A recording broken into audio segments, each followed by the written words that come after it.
if you're a gamer, actually, if you're just a normal person who is not actively trying to make his life worse for some reason, and you are not a corporate loving boot kisser, then you probably support Stop Killing Games. At its core, it's very simple.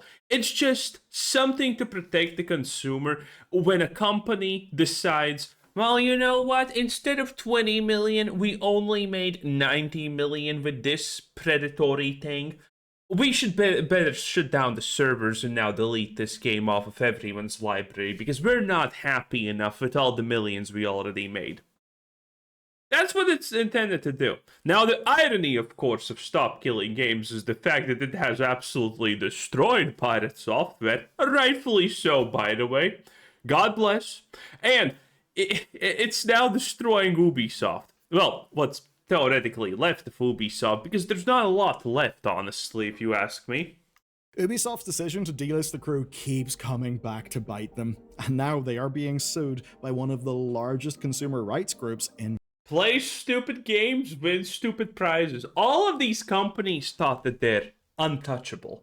They thought that they are too big to fail, and now they're failing. One by one, the dominoes fall. France, who say that Ubisoft cheated their customers. And if that sounds familiar to you, well, yeah, you're right. This is exactly what started Stop Killing Games. And that's exactly why Stop Killing Games are backing this group. What this also is a big escalation for Stop Killing Games. And if the case succeeds, then, well, consumer gaming as a medium will be utterly changed. First, let's get you up to speed. So since the last time we checked in, Stop Killing Games has basically gone institutional. The European Citizens Initiative signatures have been delivered, and the group has shown up at the European Parliament for the first time. They've established formal NGOs, one in Europe, another in progress in America, and they're describing themselves as, quote, a global non-profit platform for digital sovereignty, consumer rights, and the preservation of games. So this is more than just a petition. It is an actual advocacy movement that is becoming Digital sovereignty does sound a little bit scary, though, doesn't it? legit across the world, and that means that they can back other groups who are going after similar things, like the French consumer group that just launched a lawsuit against Ubisoft. Now, if I've learned one thing in my life, it's don't mispronounce French things. It really drives them mad. So I'm going to call this consumer advocacy group UFC, because it's in their name, and I kind of find that funny. So, the UFC are suing Ubisoft for shutting down the crew in 2024. That's 10 years, of course, after the game came out. And the whole lawsuit comes down to one question. A little bit of an asterisk, it's machine translated, and it puts it like this. Does the purchase of a video game in physical or digital format allow players to claim, at a minimum, a right of use? Here's the key bit, everyone. Totally independent of the sole will and authorization of the publisher. That's... Yes. Absolutely, yes. Obviously, I think the answer would be most of us probably think that that would probably be it. Now, granted, there should be limitations to this. You know, if you buy something and then you decide to cheat in that game, obviously, then you should be prohibited from using the game, aka banned. But in general, I think this should be true. The key bit. You see, right now, most stores sell games as licenses, not products. And that means that if the company decides, they can just revoke the license. And UFC... Yeah, it's been like that forever. For example, everything you own on Steam is just a license. Still, I'm never gonna use the Epic Store, okay? I don't care if it's a license, it's Steam, baby. I'm never using the Epic Store, okay? Keep giving that free stuff out, Epic. See what happens. CQC wants to prove whether that is actually legal or not. And to do that, they're going after specific clauses in Ubisoft's license. So let's discuss what they're actually challenging here. There are clauses that let Ubisoft, quote, deny consumers ownership rights over acquired game copies, shut the game down without offering any alternative, that require online services that can be interrupted, and to refuse refunds on any purchases players made inside the game. They are also going after deceptive business practices, alleging the players were never warned that they could lose access. So what they want is a legal answer to these questions, once and for all. Now, it's not the first time that Ubisoft's licenses have been challenged, and it's not the first time that this specific group has even taken on a major gaming company. So to understand what's going on, we should probably talk about what they've already done. But to do that, we're first going to fly over to the good old USA. So, last year, a US class action lawsuit was filed over The Crew. This went down in February 2025, and it landed on two of the same arguments: that players were not warned about losing access, and that Ubisoft revoked access to what players had been treating as property, not merely a license. And Ubisoft's defense there kind of tells us exactly what is coming. Ubisoft said that players never had, quote, unfettered ownership rights in the game. That the physical and There was no... I remember this one. There was no reason for players to believe that they own the thing that they purchased. Man, Ubisoft needs to get used to them not owning the games they make, okay? Listen, okay? People giving money to Ubisoft at this point is just stupid. Okay, you should seek out every alternative for Ubisoft. Not saying you should do anything illegal, by the way. Thank you very much. But you get the point.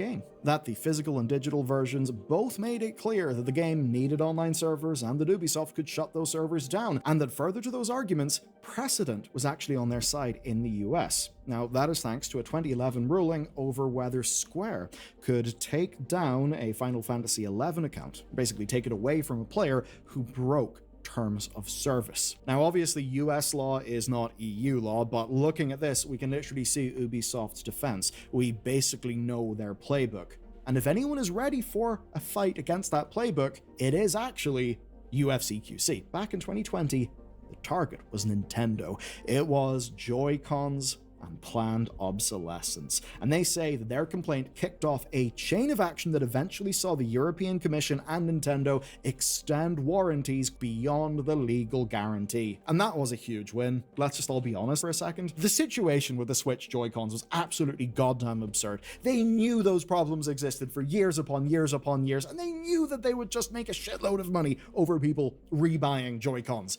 That was absolute scumbag behavior. Whew, that got me fired up. Anyway, that's one thing UFCQC did pretty well at. But there's another thing. In 2024, a legal complaint against Activision over unexplained player bans in Call of Duty. And that same year, they also pushed for changes to virtual currencies alongside other European consumer groups, following demands for change from EA back in 2022. And that push, as we've covered in this channel, did actually move the needle at the European Consumer Organization. So they've done a lot of stuff, they've had plenty of wins, but they don't always win. In 2024, the French Supreme Court actually ruled against them over whether Steam players could resell their games, and the court cited a 2019 EU ruling on ebooks. Yeah, as it turns out, digital copies could not be resold, and Valve's license terms were basically consistent with that. Now, I should say the rationale behind that ruling was actually quite narrow. It was about reselling digital goods that can... Yeah, I think I remember that.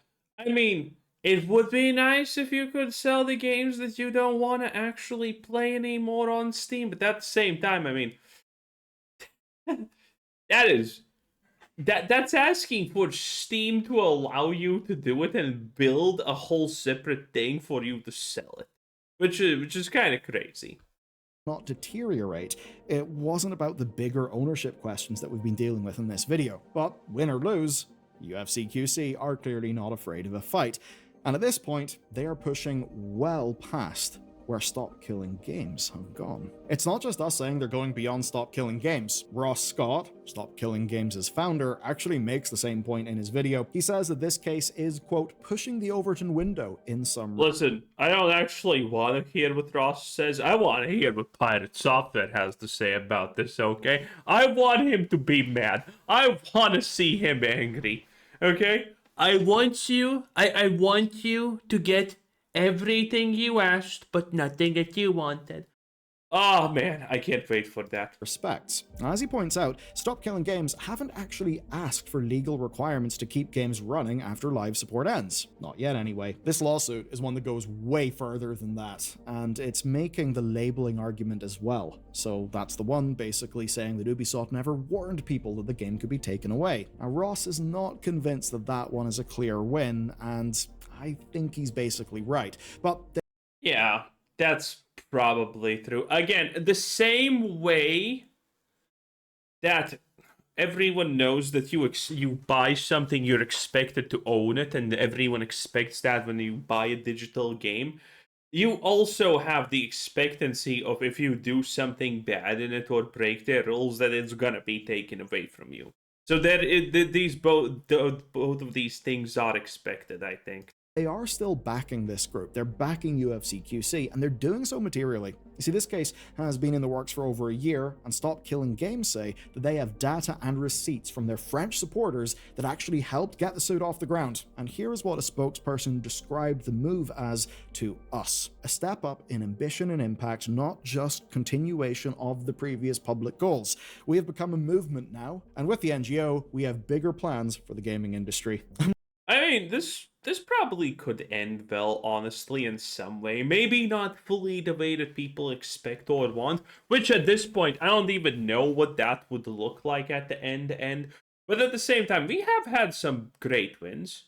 Pal World versus Nintendo, where the literal Japanese judges told Nintendo, okay, listen, if you're not going to sue everyone right now, you're gonna sue every single one that tries to copy Pokemon, and it's obvious.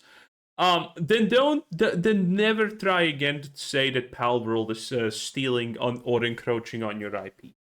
The fact that the US gave Nintendo the rights, the IP rights, the ownership of the concept of throwing an object at a thing and capturing it got revoked. Also, that happened. I didn't cover it, but I track these things. I follow.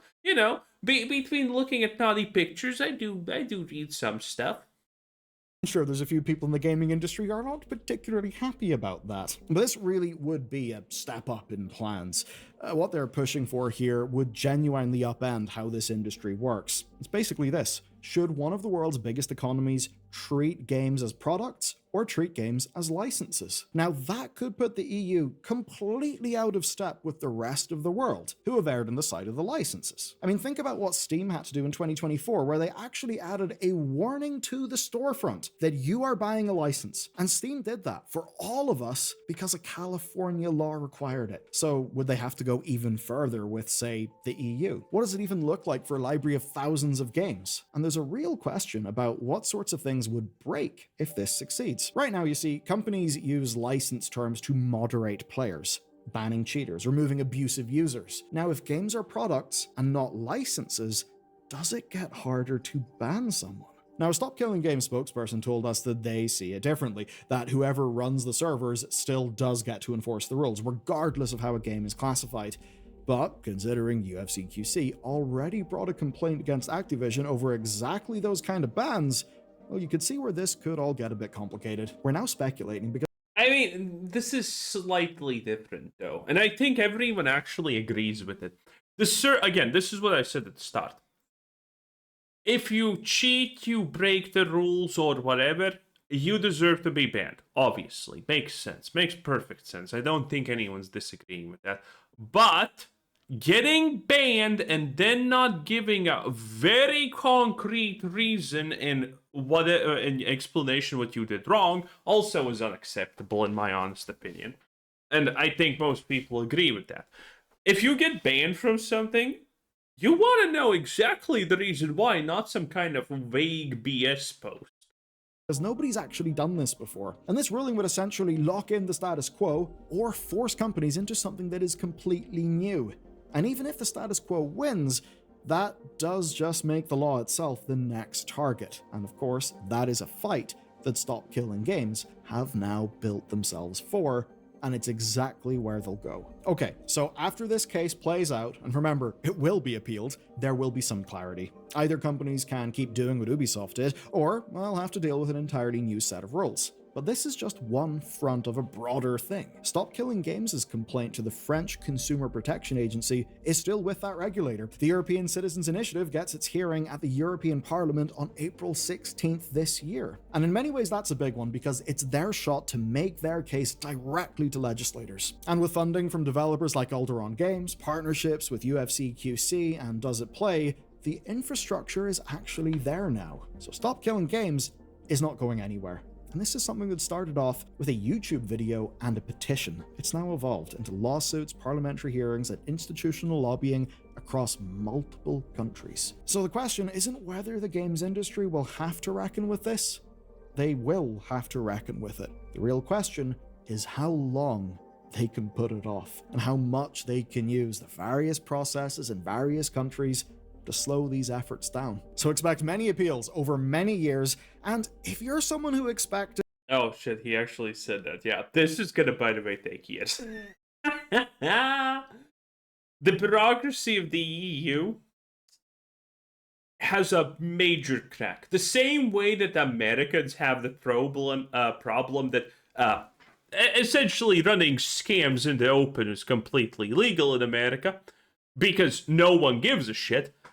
The EU has the exact same problem, but for the exact opposite reason. It's extremely illegal to run scams, but the bureaucracy process, which by the way, I think there's going to be a major shift in the EU at some point because of this, because this is becoming super fucking apparent. Super apparent. That the bureaucracy is not fast enough, obviously, in the case of the EU to deal with these scams. There are people who do widespread scam for millions, and then the EU takes literally 10 plus years to fucking, go through all of the things and whatnot to actually try and catch them. It is insane. So yeah, this is gonna take a years. This is not gonna be something fast. It does not, and this is not gonna be fast nowhere. In America, in Europe, in China, in Australia, that hellhole, it's not gonna be fast anywhere. So that's an interesting thing. a lot of the Crimson Desert, like noise and anger and, these people versus those people. I guess that's the end of the video. Anyway, that was Billion News 10 out of 10. Bye.